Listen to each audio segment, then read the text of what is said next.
All right, well, let's take a look at replacing the crank sensor now on this 2001 Dodge Intrepid with a 2.7 liter engine. Now it's a little difficult to see, kind of tricky here. I'm underneath the vehicle with a camera pointed straight up and it's hard to see. There's a lot of stuff going on here. So you can see where my finger is. This is the electrical connector for the sensor. So I'm going to zoom in a little bit here and you can see that connector a little bit better. So we're on the passenger side underneath the vehicle. I'm reaching my arm in here through the passenger side wheel well, and I can depress the tab, hopefully without burning my arm on the exhaust manifold, because this thing is a little hot. There, and I've got it unplugged now, giving me access to the crank sensor here. And again, I know it's hard to see, but hopefully you get the gist of the job here.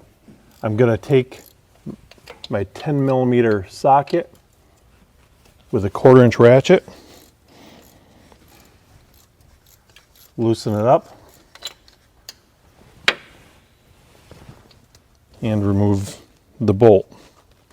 Now once the bolt is out, I'm going to gently grab the sensor and rotate it here to try and break it free. We don't want it to snap off inside the engine. And there we go. You can see I've got the old sensor out of the engine. So now I can take my new sensor. I kind of work by feel here sometimes, and we'll drop it in the hole. Take my bolt, and I'm going to align it and get it started here by hand before actually using the wrench again. Now I've got it run in there quite well by hand.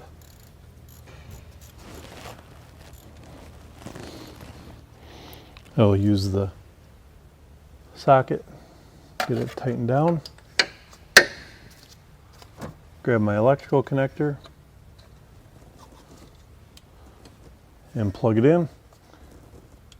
Lock the tab in place, make sure it's good and tight, and there you have it. Hopefully now you have a pretty good idea of what's involved with replacing the crank sensor on this 2001 Dodge Intrepid with a 2.7 liter engine.